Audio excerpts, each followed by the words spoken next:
Bienvenue sur Afrique Sport pour le journal du soir du lundi 23 novembre 2020. Nous débutons ce numéro avec la CAF. Ce lundi, la commission d'éthique indépendante de la FIFA a annoncé la suspension pour 5 ans du président de la Confédération africaine de football, Ahmad Ahmad, en raison notamment de détournement de fonds. L'instance panafricaine a réagi quelques heures plus tard à travers un communiqué en annonçant qu'elle et son patron prennent acte de cette décision qui met Ahmed Ahmad en position de ne plus pouvoir exercer ses responsabilités. Néanmoins, la CAF s'inquiète des conséquences sur sa réputation de cette longue procédure. L'instance a par ailleurs ajouté que l'intérim actuel de M.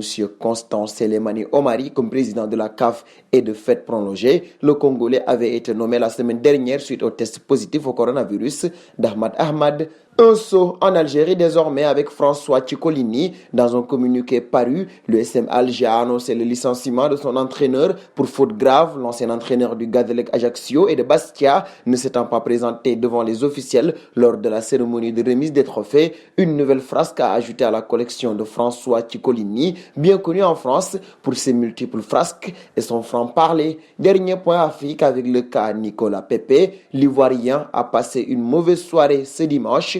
Expulsé après avoir asséné un léger coup de tête à Aliou Teta, n'a pas du tout apprécié l'attitude de son joueur et n'a pas manqué de le faire savoir après le match, accusant Nicolas Pepe d'avoir lâché l'équipe. Seconde partie du journal et ce sera en Italie. Depuis plusieurs semaines, la Lazio est empêtrée dans un scandale lié à la crise sanitaire. Le club est accusé de violation du protocole Covid-19. Progressivement, de nouveaux éléments émergent des deux enquêtes ouvertes. L'une est sportive, l'autre pénale. Pour l'enquête pénale, seule une personne est poursuivie dans l'enquête. Il s'agit de Massimiliano Taccione, président du conseil d'administration de Futura Diagnostica. Les enquêteurs ont également séquestré les rapports de plus de 1000 dépistages effectués par la Lazio depuis mai dernier. Pour l'enquête sportive, et ce en cas de violation avérée du protocole sanitaire, la Lazio risque de l'amende à l'exclusion du championnat en passant par un retrait de points ou la rétrogradation.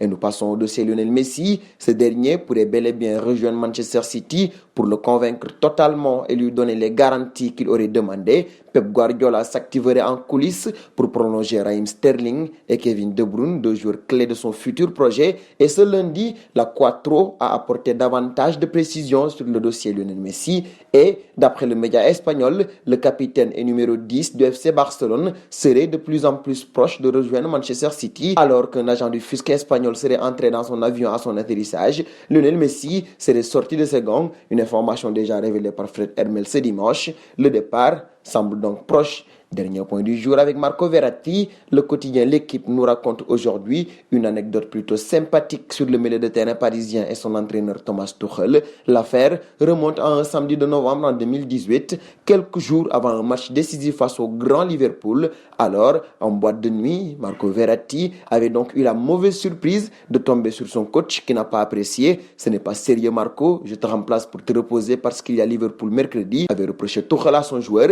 lequel ne s'était pas démonté pour répondre. Oh, ça va, j'allais partir, mais toi non plus, ce n'est pas sérieux. Tu es le coach, tu dois montrer l'exemple, lui avait répondu le malicieux Verratti. Tout est bien qui finit bien. Paris l'avait emporté 2-1. Et nous arrivons au terme de ce journal du soir que nous fermerons avec la question du soir. Nicolas Pepe vient-il de gâcher ses chances à Arsenal? Vos réponses seront attendues en commentaire. En attendant, n'hésitez pas à vous abonner sur Afrique Sport. C'est pour ne rien manquer du football continental et international.